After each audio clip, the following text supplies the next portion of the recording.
Dai no, ci do un po' di legni e tempio.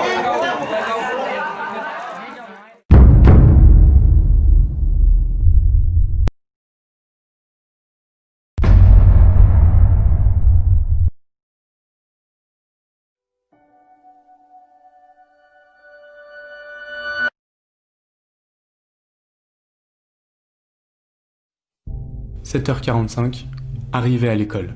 Grand silence. Ici vivent 59 élèves, sourds et muets, âgés de 5 à 19 ans. Au Laos, les handicapés ne suivent généralement aucune formation, qu'elle soit scolaire ou professionnelle. Ils sont souvent rognés ou cachés par leurs proches. Ici, les enfants sourds et muets, issus de familles très pauvres des provinces voisines de Luang Prabang, peuvent venir étudier et vivre gratuitement.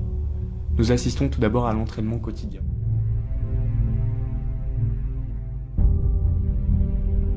Les enfants étudient de 8h à midi et de 14h à 16h. Ils apprennent les mathématiques, le langage des signes lao, l'histoire, la géographie et les sciences naturelles. Comme tout le monde quoi. Pas de moquerie, mais un esprit d'équipe et de vivre ensemble. On leur prouve qu'ils sont, eux aussi, capables d'apprendre, jouer avec d'autres enfants, communiquer et se rendre utiles. Et cela les épanouit. Les manuels, les cahiers, crayons et autres matériels scolaires ne sont pas pris en charge par le gouvernement, qui a seulement accepté d'allouer un terrain pour le centre sans participer à son fonctionnement.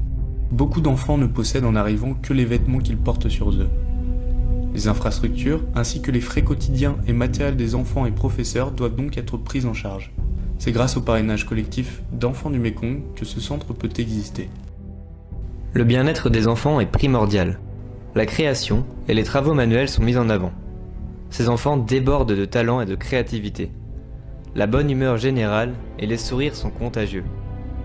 À l'école, on leur redonne la possibilité de s'exprimer grâce au langage des signes lao. Aujourd'hui, ce sont les élèves qui ont joué le rôle de professeurs avec nous. Les plus jeunes nous ont appris quelques mots, le hibou, le xylophone et le singe. Les plus grands nous ont expliqué et appris comment écrire nos prénoms en langage des signes. Une communication simple et un silence dont tous les professeurs du monde rêvent dans une salle de classe.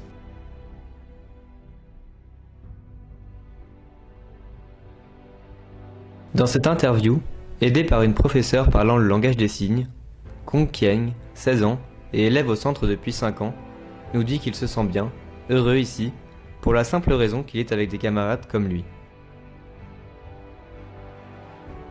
L'école vit quasiment en autosuffisance.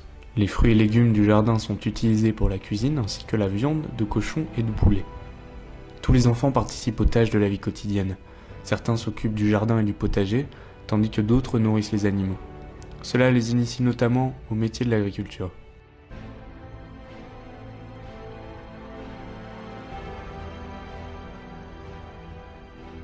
Mais le centre propose aussi de nombreuses formations. Tissage, pâtisserie, plomberie et mécanique par exemple. Les idées ne manquent pas. Après leur passage au centre, les élèves sont donc capables de s'insérer normalement dans une activité professionnelle. L'une d'entre elles est même devenue professeure au centre. Tout le monde est un génie, mais si on juge un poisson à sa capacité à grimper aux arbres, il passera sa vie à croire qu'il est stupide. Alors oui, ces enfants sont différents, non à cause de leur handicap, mais de leur perception du monde extérieur. Leur bonne humeur, leur enthousiasme et leur sourire font pourtant résonner autour d'eux un bonheur assourdissant.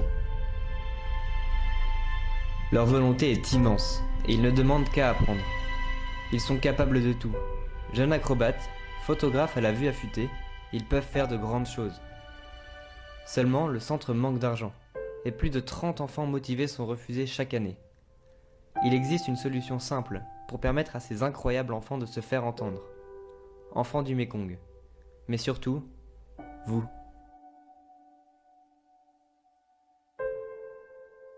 Ne faites pas comme si vous n'aviez rien entendu, et ne restez pas muets devant ces enfants extraordinaires.